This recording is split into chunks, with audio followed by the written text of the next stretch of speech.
So, అందరికీ నమస్తే. మన టాపిక్ ఈరోజొచ్చేసి కేబీఆర్ పార్క్ దగ్గర జరుగుతున్న ఇష్యూ గురించి. ఆహ్, దానికంటే ముందు ఒక చిన్న లైన్స్ మీకోసము. నాకే గనక 2 చేతులుంటే, ఆ చేతులకు నరికేటి శక్తి ఉంటే, మనిషి నా మనిషి నా వంటిని తాకేటోడా, వాడి మనుగడను సాగించేవాడా, వృక్షాన్ని రా నేను వృక్షాన్ని రా, మానవాళికి ప్రాణ భిక్షానిరా.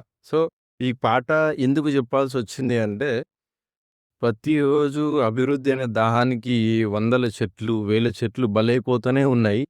ఇప్పటి వరకు ఊ విలేజెస్‌లో జూసినాము. తర్వాత అడవులలో జూసినాము డిఫారెస్టేషన్ గురించి.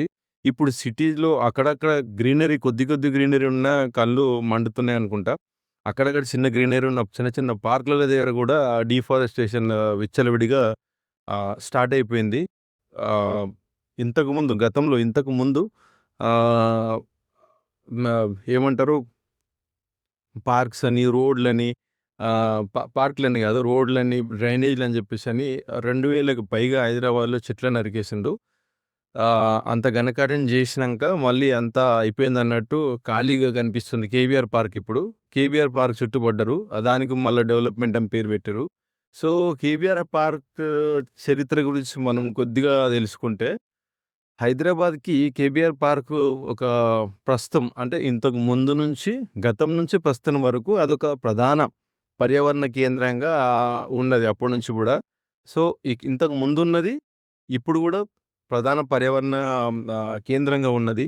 సో, బయోడైవర్సిటీ, ఎన్నో జీవాలున్నాయి. సో, బయోడైవర్సిటీ అంటే తెలుసు, జీవాలు, యానిమల్సు, మంచి గాలి, మంచి చెట్లు ఉన్నాయి. సో, ఇంతవరకు ఉంది. ఇంతకు ముందుంది.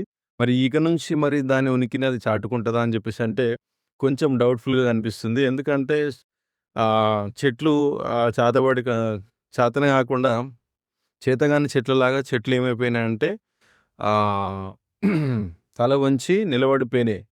మీరు జేస్తున్న అభివృద్ధికి మేము ఏం జేయలేము ఇంకా అని జెప్పేసని తల వంచి నిలబడ్డాయి చెట్లు. చెట్లు తల వంచి నిలబడ్డన్నందుకు మనుషులు గూడా నరుక్కుంటా పోతున్నారు.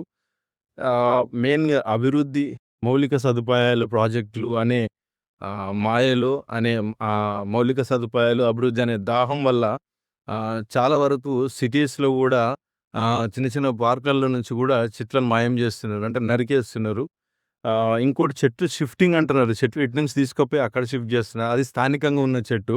అభివృద్ధి అని పేరు జెప్పి మళ్ళా చెట్టుని, స్థానికంగా ఉన్న చెట్టుని తీసుకుపోయి ఏడో పెడతా అంటున్నారు. ఇక్కడ అవసరం ఉన్న గాలిని మరి ఎక్కడనో పోయి పీలుస్తా అంటే ఒప్పుకుంటావా మరి? ఇప్పుడు నువ్వు ఇక్కడ నిలబడ్డావు.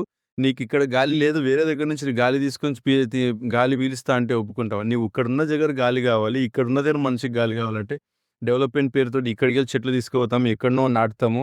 మేము చెట్లయితే పడగొడతలేము గదా! మేము చెట్లయితే డిఫారెస్టేషన్ జరుగుతలేదు గదా అని జెప్పేసి అంటున్నారు.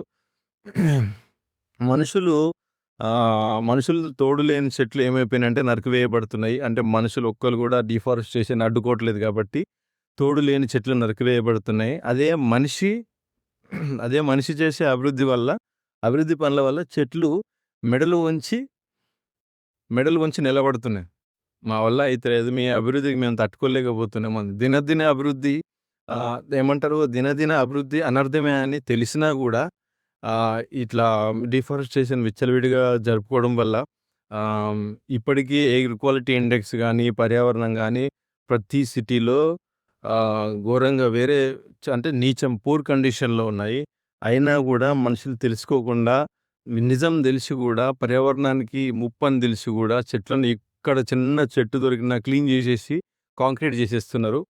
సో, ఆహ్, పార్క్ చుట్టూ, ఇప్పుడు కేవీఆర్ పార్క్ విషయానికొస్తే, పార్క్ చుట్టూ ఒక 25 మీటర్స్ నుంచి 35 మీటర్స్ రేడియస్‌లో మంచి మంచి చెట్లున్నాయి. ఒక ఒక 50 మీటర్స్, 30 మీటర్స్, 20 మీటర్స్ డిస్టెన్స్‌లో కొన్ని మంచి చెట్లున్నాయి. అవి గూడా ఇప్పుడు 30 ఇయర్స్, 25 ఇయర్స్ పైబడిన చెట్లే.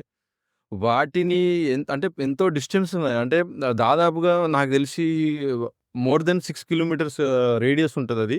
సో, అంత చెట్లను మళ్ళీ నరికేసి దాని చుట్టూ రోడ్డేస్తా, దాని మీద ఫ్లైఓవర్ ఏస్తా, దాని మీద ఇంకోటేస్తా, బైపాస్ ఏస్తా, అండర్ గ్రౌండ్ ఏస్తా అని జెప్పేసని ఎక్కడ పడితే అక్కడ మనకున్న తెలివిని, మనకున్న మేధస్సుని ఉపయోగించుకుంటూ పోతే మరి చెట్లెక్కడి నుంచొస్తాయి? నీళ్ళెక్కడి నుంచొస్తాయి? సాయిల్ లేకపోతే మట్టి చెట్టు లేకపోతే సాయిల్ లేదు.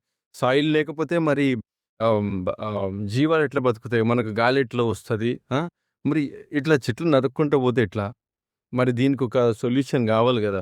సో, మరి అన్నీ అయిపోయినాయి. మళ్ళీ సిటీస్‌లోకొచ్చి సిటీస్‌లో దగ్గర గూడా చెట్లను నరికేస్తాను, చెట్లను ఇది జేస్తాను అంటే, ఈ అభివృద్ధికి లిమిట్ అనేది ఉండదా? అసలు ఉండకపోతే మరి యానిమల్స్, ప్లాంట్స్ సర్వైవ్ అయ్యేదెట్లా? కేబీఆర్ పార్క్‌లో 600 పైగా జాతులు ఆహ్, చెట్లున్నాయి.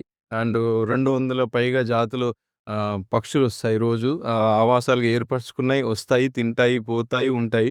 ఆహ్, ఫుడ్, షెల్టర్ అంతా వాటికి అక్కడే. అండ్ మళ్ళా ఒక 20, 30, 40 రకాల పాముల జాతులున్నాయి. అండ్ చాలా ఆహ్, ఆహ్, ఏమంటారు డొమెస్టిక్ యానిమల్స్ బఫెలోస్, మేకలు గానీ, బర్రెలు గానీ చాలా వచ్చి మేత మేసి, తినేసి కొంచెం నీడకుండి షెల్టర్ గూడా ఉంటుంది వాటికి. పొద్దంతా ఉండి రాత్రి మళ్ళీ ఎళ్ళిపోతుంటాయి. మరి ఇంత రకంగా కేబీఆర్ పార్క్ ఇంత రకంగా మా 10 జీవాలకు హెల్ప్ చేస్తుంటే, దాని చుట్టూ ఉన్నదాన్ని తీసుకొచ్చి దాన్ని ఫ్లైఓవర్ చేస్తా అంటే దానికున్న అందం పోతది. దానికున్న బయోడైవర్సిటీ పోతది. జీవ వైవిధ్యం పోయినంక నువ్వు అభివృద్ధి చేసి ఏం లాభం? జీవ వైవిధ్యానికి నష్టం జరుగుతుంటే మళ్ళీ అభివృద్ధి అని ఎక్కడ పచ్చదనం కనిపిస్తే అక్కడ అభివృద్ధి అని పేరు పెట్టడం అదేనా అభివృద్ధి అంటే? మరి ఆలోచించాలి. ఎవరైనా సరే ఈరోజు చట్టము ఏమంటదంటే, ఎవరైనా ఒక యాక్షన్ తీసుకునేటప్పుడు అది నెక్స్ట్ జనరేషన్స్ కూడా దాని సోర్స్ ఉండాలి. ఎందుకంటే నీకు రిసోర్స్ ఉండొచ్చు. కానీ సోర్స్ మాత్రము అందరిది కాబట్టి ఆహ్, ఎఫెక్ట్ అందరికి పడతది కాబట్టి ఎవరైనా ఏదైనా ప్లాన్ చేసే ముందు ఎస్పెషల్‌గా ఎన్విరాన్మెంట్ ప్లాన్ చేసే ముందే ఆలోచించాలి. ఎందుకంటే నువ్వు ఇక్కడ ఉన్నట్టు ఈ ప్లేస్‌లో నువ్వుంటున్నావు.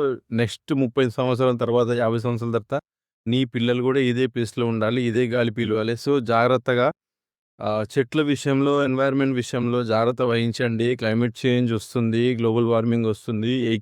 ఎయిర్ క్వాలిటీ ఇండెక్స్ రోజు రోజు తగ్గిపోతుంది. కాబట్టి అందరూ ఆలోచించండి. కేబీఆర్ పార్క్ దగ్గర 25 మీటర్స్, 30 మీటర్స్ రేడియస్‌లో ఉన్న చెట్లను నరికివేయడం గురించి ప్రొటెస్ట్ చేయండి. ఈ వీడియో నచ్చితే అందరికీ షేర్ చేయండి. మీరు గూడా ఒక వీడియో చేయండి. దానివల్ల ఆ వీడియో త్రూగా ప్రొటెస్ట్ చేయండి. కేబీఆర్ పార్క్ గురించి ప్రొటెస్ట్ చేయండి. Save KBR park. Thank you.